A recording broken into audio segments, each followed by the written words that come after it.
लाडकी बहीण योजनेवरून उपमुख्यमंत्री देवेंद्र फडणवीस यांनी विरोधकांवर गंभीर आरोप केलेत। लाडकी बहीण योजनेचं पोर्टल बंद पाडण्याचा विरोधकांचा डाव होता असं फडणवीस म्हणाले। विरोधकांनी लाडकी बहीण योजनेच्या पोर्टलमध्ये जंक डेटा टाकल्याचाही दावा केला। लाडकी बहीण योजनेचा लाभ मिळू नये यासाठी विरोधक कोर्टात गेल्याचंही फडणवीस म्हणतात। फडणवीसांच्या या आरोपांवर महाविकास आघाडीच्या नेत्यांनीही प्रत्युत्तर दिलं।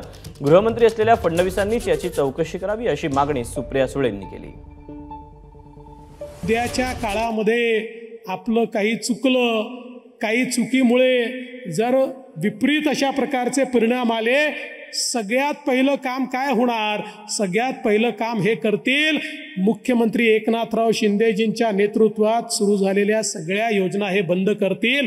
एकही योजना हे चालू देणार नाहीत। तुमच्या सावत्र भावांच्या पोटामध्ये खूप दुखायला लागलं आणि सावत्र भावांनी खूप प्रयत्न केला योजना होऊ नये म्हणून।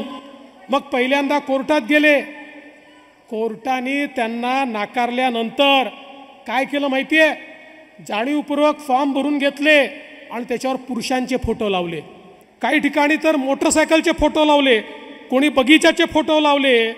जाणीवपूर्वक अशा प्रकारचे फोटो लावून हे फॉर्म रिजेक्ट झाले पाहिजेत आणि महिलांपर्यंत पैसे पोचू नये अशा प्रकारचा प्रयत्न झाला। हेही करून हे लोक थांबले नाहीत। आपल्या पोर्टलवर मोठ्या प्रमाणात जंक डेटा त्यांनी टाकला। मध्ये 4-5 दिवस ते पोर्टल बंद होतं। मग याच लोकांनी हाहाकार सुरू केला, पोर्टल बंद, पोर्टल बंद, पोर्टल बंद। अरे काळजी करू नका, पोर्टल बंद पडलं, आम्ही ऑफलाईन फॉर्म स्वीकारले, ते पुन्हा पोर्टलवर आणले आणि त्या ठिकाणी आमच्या बहिणींना पैसे आमचा देण्याचा जो निर्धार आहे तो आम्ही पूर्ण केला। फडणवीसांच्या आरोपांवर महाविकास आघाडीच्या नेत्यांनी काय प्रत्युत्तर दिलं तेही पाहूया। मग त्यांनी इन्क्वायरी करायला पाहिजे ना। ते गृहमंत्री आहेत त्या राज्याचे, गृहमंत्र्यालाच माहिती नाही कोणी केलंय। रामकृष्ण हरी बाबा, अहो ते राज्याचे गृहमंत्री आहेत ना, मग त्यांनी इन्क्वायरी करायला पाहिजे ना। ते गृहमंत्री आहेत त्या राज्याचे, गृहमंत्र्यालाच माहिती नाही कोणी केलंय। रामकृष्ण हरी बाबा।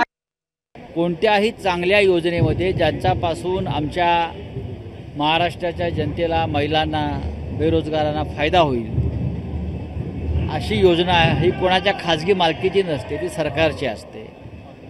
त्याच्यामध्ये खोडा टाकण्याचं पाप आम्ही करणार नाही। ते नरेंद्र मोदी यांनी अनेक वर्ष केलेलं आहे, 10 वर्ष।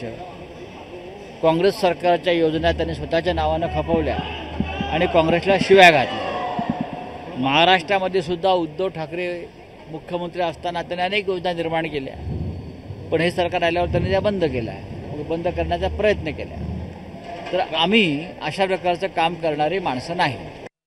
मला असं वाटतं हे धंदे त्यांना चांगले जमतात, आम्हाला हे धंदे जमत नाही। आम्ही काही कपटनीती करणारे लोक नाही, अनाजी पंतांच्या अवलादीचे लोक नाही, आम्ही छत्रपती शिवरायांच्या अवलादीचे लोक आहोत, मर्दानगीनं लढणारे लोक आहोत। आज तुमची कोणती साईड, कोणतं तुमचं जर बघायला गेलं या नवीन तंत्रज्ञानामध्ये कुठे आहे महाराष्ट्राची स्थिती? आज जर साधं एखाद्या योजनेचं साईट उघडली तर 15 मिनिटात ती एकदम फुल चालते। त्याच्यामुळे कोट्यवधी लोक जर याच्यामध्ये नोंदणी करत असतात तर या सगळ्या साईट होत असतात। मला वाटतं देवेंद्र फडणवीसांनी उगाच महाराष्ट्राला उल्लू बनवण्याचं काम करू नये। एबीपी माझा, उघडा डोळे बघा नीट।